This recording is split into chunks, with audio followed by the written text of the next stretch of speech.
Hi friends, welcome to Reela Kids channel. இந்த video பதிவில் நாம பார்க்க போறது 10th ஸ்டாண்டர்ட் தமிழ் இயல் 2 உரைநடை பகுதி 3 கூடுதல் வினாக்கள் பலவுள் தெரிக. Please like share and subscribe Reela Kids channel. இந்த வீடியோ பதிவை நீங்க மறுபடியும் போட்டு பாருங்க. உங்களுக்கு இந்த விடைகள் எல்லாம் மனசுல பதிவாகும்.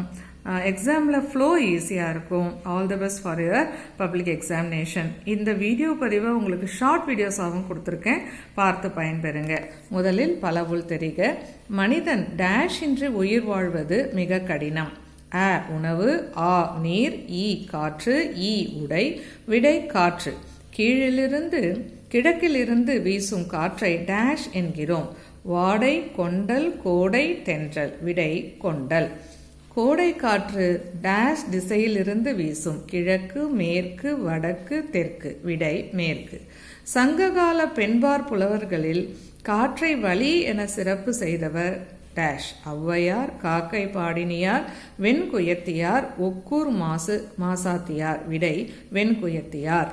ஹிப்பாலஸ் பருவக்காற்றை கண்டறிந்த அறிஞர் டேஷ் நாட்டைச் சேர்ந்தவர். இத்தாலி, பாலஸ்தீனம், எகிப்து, கிரேக். விடை கிரேக். கடுங்காற்று மணலை கொண்டு வந்து சேர்க்கிறது என்று காற்றின் வேகத்தை பற்றி கூறியவர் டேஷ். ஐயூர் முடவனார், மதுரை இளநாகனார், தொல்காப்பியர். வெண்ணி குயத்தியார். விடை மதுரை இளநாகனார். இந்தியாவில் மிகுந்த உயிரிழப்பை தரும் காரணங்களில் 5ஆம் இடம் பெறுவது டேஷ் மாசு ஆகும். நிலம், நீர், காற்று, ஒளி. விடை காற்று. உலக காற்று நாளாக கொண்டாடப்படும் நாள் dash. June 5, August 15, July 15, June 15. விடை ஜூன் 15.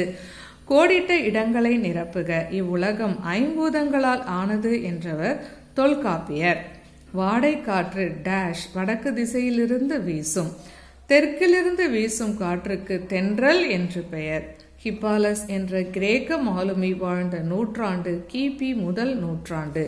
இந்தியாவில் முதுகெலும்பாக திகழும் தொழில் வேளாண்மை. கடல் வாணிகத்தில் தலை சிறந்தவர்கள் தமிழர்கள். குளோரோ கார்பனின் ஒரு மூலக்கூறு 1,00,000.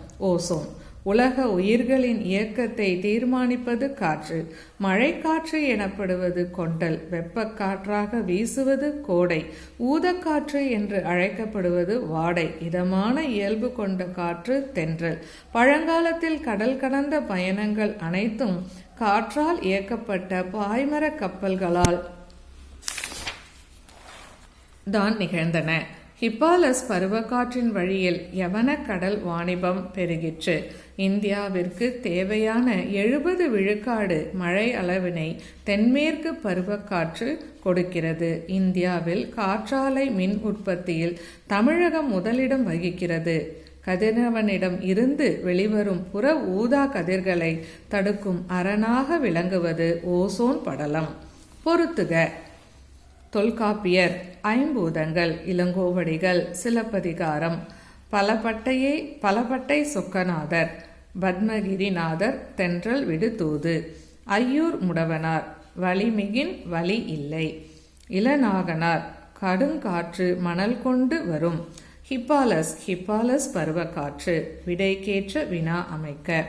தொல்காப்பியர் உலகம் என்பது 50 பூதங்களால் ஆனது என்கிறார். உலகம் என்பது 50 பூதங்களால் ஆனது என்றவர் யார்? காற்றானது பருவகாலங்களில் மேகத்தை கொண்டு வந்து மழையை தருகின்றது. காற்றானது பருவகாலங்களில் மேகத்தை கொண்டு வந்து எதை தருகின்றது? இந்தியாவின் முதுகெலும்பு வேளாண்மை ஆகும். இந்தியாவின் முதுகெலும்பு எது? உலகிலேயே அதிக அளவு காற்றை மாசுபடுத்தும் நாடுகளில் 2ஆம் இடம் இந்தியாவுக்கு தான். உலகிலேயே அதிக அளவு காற்றை மாசுபடுத்தும் நாடுகளில் 2ஆம் இடம் பிடிக்கும் நாடு எது? நிறுத்தற் குறியீடு எழுதுக. வாழும் உயிர்களின் உயிர் மூச்சு நான். என்னை கண்களால் காண முடியாது, மெய்யால் உணர முடியும். வாழும் உயிர்களின் உயிர் மூச்சு நான். ஒரு முற்றுப்புள்ளி. என்னை கண்களால் காண முடியாது, செமிகோலன், மெய்யால் உணர முடியும், முற்றுப்புள்ளி. மரம், செடி, கொடி, ஆறு, மலை, பள்ளத்தாக்கு என பல தடைகளை தாண்டி வருவதால் வேகம் குறைந்து இதமான இயல்பு கொள்கிறேன். மரம், செடி, கொடி, ஆறு, மலை, பள்ளத்தாக்கு என பல தடைகளை தாண்டி வருவதால் வேகம் குறைந்து இதமான இயல்பு கொள்கிறேன். முற்றுப்புள்ளி. சங்ககால பெண்புலவர் வெண்ணிய குயத்தியார் வழி என குறிப்பிட்டு சிறப்பு செய்திருப்பது காற்றையே. சங்ககால பெண்புலவர் வெண்ணி குயத்தியார் வழி என குறிப்பிட்டு சிறப்பு செய்திருப்பது காற்றையே. இங்கே வழி மேற்கோள் குறி போட்டிருக்கோம், காற்றையேங்கிறதுல ஆச்சரிய குறி போட்டு முடிச்சிருக்கோம். பின்வரும் பத்தியை படித்து வினாக்களுக்கு விடையளிக்க. மேற்கு என்பதற்கு குடக்கு என்னும் பெயரும் உண்டு. மேற்கிலிருந்து வீசும்போது நான் கோடை எனப்படுகின்றேன். மேற்கிலிருந்து அதிக வலிமையோடு வீசுகிறேன்.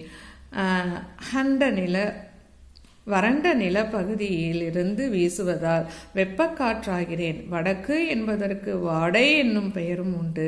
வடக்கிலிருந்து வீசும்போது நான் வாடைக்காற்று எனப்படுகிறேன். நான் பனிப்பகுதியில் இருந்து வீசுவதால் மிகவும் குளிர்ச்சியான ஊதக்காற்று எனவும் அழைக்கப்படுகிறேன். வினாவிடை. மேற்கு என்பதன் மற்றொரு பெயர் யாது? மேற்கு என்பதன் மற்றொரு பெயர் குடக்கு ஆகும். மேற்கிலிருந்து வீசும் காற்று யாது? மேற்கில் இருந்து வீசும் காற்று கோடை எனப்படும். வடக்கு என்பதன் வேறு பெயர் யாது? வடக்கு என்பதன் வேறு பெயர் வாடை ஆகும். ஊதக்காற்று என்று அழைப்பது ஏன்? பனிப்பகுதியில் இருந்து வீசுவதால் மிகவும் குளிர்ச்சியாக இருப்பதால் இதை ஊதக்காற்று என்கிறோம். வடக்கிலிருந்து வீசும் காற்று எவ்வாறு அழைக்கப்படுகிறது? வடக்கிலிருந்து வீசும் காற்று வாடை காற்று என்று அழைக்கப்படுகிறது. இப்பத்திக்கேற்ற தலைப்பு தருக. மேற்கு காற்று குளிர்ச்சியான ஊதா காற்று எனப்படுகிறது. குருவினா. உலக உயிர்களின் இயக்கத்தை தீர்மானிப்பது எது? உலக உயிர்களின் இயக்கத்தை தீர்மானிப்பது காற்று.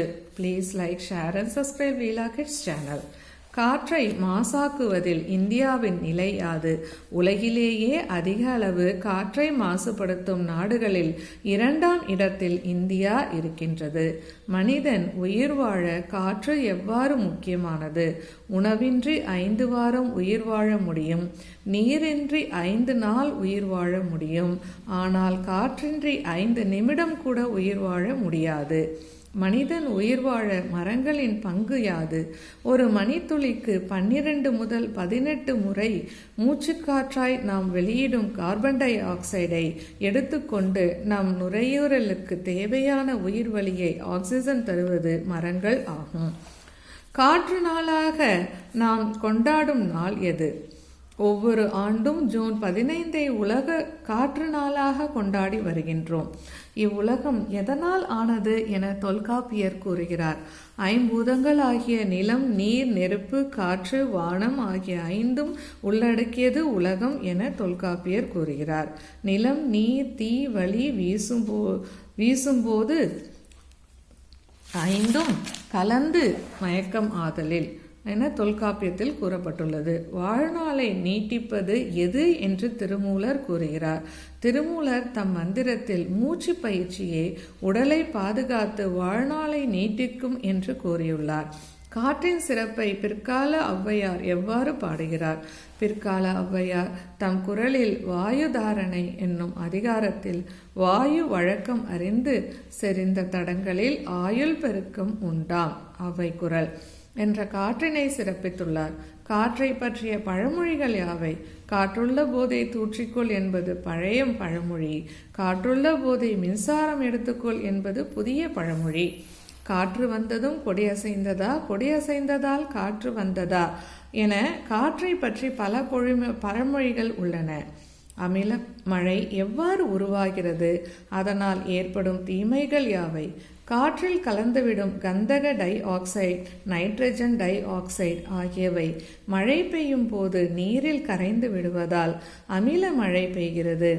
இதனால் மண், நீர், கட்டடங்கள், காடுகள், நீர்வாழ் உயிரினங்கள் ஆகியவை துன்பத்திற்கு உள்ளாகின்றன. சிறுவினா. காற்றுக்கு வழங்கும் பெயர்கள் யாவை? காற்றுக்கு பல பெயர்கள் உண்டு. காற்று, வளி, தென்றல், புயல், சூறாவளி என பல்வேறு பெயர்களால் காற்று அழைக்கப்படுகின்றது. பருவநிலை, சூழல், வீசும் வேகம் ஆகியவற்றிற்கு ஏற்ப தென்றல் காற்று, பூங்காற்று, கடல் காற்று, பனிக்காற்று, வாடைக்காற்று, மேல்காற்று, கீழ்காற்று, மென்காற்று, இளந்தென்றல், புழுதிக்காற்று, அடிக்காற்று, கடுங்காற்று, புயல் காற்று, பேய்காற்று, சுழல் காற்று, சூறாவளி காற்று என பல்வேறு பெயர்களை காற்று அழைக்கப்படுகிறது. காற்றானது எவ்வாறு இலக்கியங்களிலும் நீங்கா இடம் பெற்றுள்ளது. சிலம்பில் காற்று. தென்றலாகிய காற்று பலவித மலர்களின் நறுமணத்தை அள்ளி வரும்போது கூடவே வண்டுகளையும் அழைத்து வருவதால் இளங்கோவடிகள் வண்டுடு புக்கு மனம் வாய் தென்றல் என நயம்பட உரைக்கிறார். சொக்கநாதர் பாடிய காற்று. பலபட்டை சொக்கநாதர் புலவர் எழுதிய பத்மகிரிநாதர் தென்றல் விடு தூது என்னும் சிற்றிலக்கியத்தில் நித்தமிழும் நத்தமிழும் தன் பொருளன நன்னதியும் சேர் பொறுப்பிற் செந்தமிழின் பின்னுதித்த தென்றலே என பொன்னுறுத்தி தூது செல்ல காற்றை அன்போடு அழைக்கிறாள். இன்றைய இலக்கிய காற்று நதியில் விளையாடி கொடியில் தலை சீவி நடந்த இளந்தென்றலே என இன்றைய இலக்கியத்திலும் திரையிசை பாடல்களிலும் காற்றானது நீங்கா இடம்பெற்றுள்ளது. காற்றின் பயன்களை எழுதுக. காற்றானது உயிர்வளி தந்து உயிர்களை காக்கின்றது. தாவரங்களின் ஒளி சேர்க்கை உணவு உற்பத்திற்கு உதவுகின்றது. விதைகளை எடுத்துச் சென்று பல இடங்களிலும் தூவுகின்றது. பூவின் தேனின் களியின் தாவரத்தின் உயிரினத்தின் மனதை சுமந்து புவியின் உயிர் சங்கிலியை தொடர் அறுபடாதிருக்க உதவுகின்றது. காற்றின் மேல் அடுக்கில் உள்ள ஓசோன் படலத்தின் மூலம் கதிரவனிடம் இருந்து வெளிவரும் புற ஊதா கதிர்களை தடுக்கும் அரணாக காற்று விளங்குகின்றது. புவியை ஒரு போர்வை போல சுற்றி கிடந்து கதிரவனின் கதிர் சூட்டை குறைத்து கொடுக்கின்றது. நெடுவினா. காற்றின் திசையை கொண்டு தமிழர்கள் அதற்கு எவ்வாறு பெயர் சூட்டினர்? காற்று வீசுகின்ற திசையை கொண்டு தமிழர்கள் காற்றுக்கு பெயர் சூட்டியுள்ளனர். கொண்டல். கிழக்கு என்பதற்கு குணக்கு என்னும் பெயரும் உண்டு. கிழக்கிலிருந்து வீசும்போது அது கொண்டல் எனப்படுகிறது. கொண்டலாக மாறிய காற்று குளிர்ச்சி தருகிறது, இன்பத்தை தருகிறது, மழையை தருகிறது. கடல் பகுதிக்கு மேலுள்ள மழை மேகங்களை சுமந்து வருவதால் மழைக்காற்று எனப்படுகிறது. கோடை. மேற்கு என்பதற்கு குடக்கு என்னும் பெயரும் உண்டு. மேற்கிலிருந்து வீசும்போது கோடை காற்று எனப்படுகிறது. மேற்கிலிருந்து அதிக வலிமையோடு வீசுவதாலும் நிலப்பகுதியில் அதிக வலிமையோடு வீசுவதாலும் நிலப்பகுதியில் இருந்து வீசுவதாலும் வெப்ப காற்றாகிறது. வாடை. வடக்கு என்பதற்கு வாடை என்னும் பெயரும் உண்டு. வடக்கிலிருந்து வீசும்போது வாடை காற்று எனப்படுகிறது. பனி பகுதியில் இருந்து வீசுவதால் மிகவும் குளிர்ச்சியான ஊதா காற்று எனவும் அழைக்கப்படுகிறது. ஊதக்காற்று எனவும் அழைக்கப்படுகிறது. தென்றல். தெற்கிலிருந்து வீசும்போது தென்றல் காற்று எனப்படுகிறது. மரம், செடி, கொடி, ஆறு, மலை, பள்ளத்தாக்கு என பல தடைகளை தாண்டி வருவதால் வேகம் குறைந்து இதமான இயல்பு கொள்கிறது. மழை பொழிவுக்கு காற்று எவ்வாறு உதவுகின்றது? காற்றானது பருவ காலங்களில் மேகத்தை கொண்டு வந்து மழையை தருகின்றது. தென்மேற்கு பருவ காற்றாக வடகிழக்கு பருவ காற்றாக உலா வந்து மேகத்தை குளிர்வித்து மழையாக பொழிகின்றது. கதிரவனின் வெப்பத்தால் சூடாகி அடர்த்தி குறைந்து மேலே செல்லும் காற்று அங்கு ஏற்பட்ட வெற்றிடத்தை நிரப்பி பருவ காற்றாக மாறுகின்றது. ஜூன் முதல் செப்டம்பர் வரை தென்மேற்கு பருவ காற்றாகவும் அக்டோபர் முதல் டிசம்பர் வரை வடகிழக்கு பருவ காற்றாகவும் வீசி மழை பொழிவை தருகின்றது. இந்தியாவின் முதுகெலும்பு வேளாண்மை. இவ்வேளாண்மை சிறப்பு அடைவதிலும் நாடு தன்னிறைவு பெறுவதிலும் காற்று பங்கெடுக்கிறது. இந்தியாவிற்கு தேவையான 70 விழுக்காடு மழை அளவினை தென்மேற்கு பருவ காற்றானது கொடுக்கின்றது. வடகிழக்கு பருவ காலங்களில் தாழ்வு மண்டலமாய் தவழ்ந்து புயலாய் மாறி புறப்படுகிறது. ஆற்றலுடன் வருவதால் தடுக்க யாராலும் முடிவதில்லை. இறுதியில் மழையாகவும் புயலாகவும் மாறுகின்றது. காற்று எவ்வாறு மாசடைகின்றது? அதனால் ஏற்படும் விளைவுகள் யாவை? மாசடைதல். காற்றில்லாமல் மனிதர்களால் உயிர் வாழ முடியாது என்பது தெரிந்தும் கூட காற்றினை மனிதன் நேசிப்பதில்லை. குப்பைகள், நெகிழிப்பைகள், மெது உருளைகளை எரிப்பது, குளிர்சாதன பெட்டி, குளிரூட்டப்பட்ட அறை ஆகியவற்றால் காற்று மிகுதியாக மாசடைகின்றது.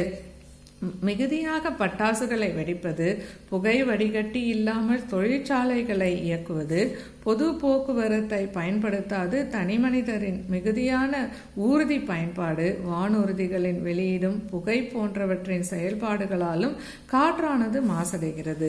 விளைவுகள் கண் எரிச்சல், நுரையீரல் புற்றுநோய், இளைப்பு நோய் என பல நோய்கள் காற்று மாசடைவதால் நமக்கு ஏற்படுகிறது. இந்தியாவில் மிகுந்த உயிரிழப்பை தரும் காரணங்களில் 5ஆம் இடம் பெறுவது காற்று மாசுபாடே ஆகும். காற்று மாசுபடுவதால் குழந்தைகளின் மூளை வளர்ச்சி குறைவதாக ஐக்கிய நாடுகள் சிறுவர் நிதியம் யுனிசெஃப் தெரிவிக்கின்றது. காற்று மாசடைவதால் ஓசோன் படலம் பாதிப்படைகிறது.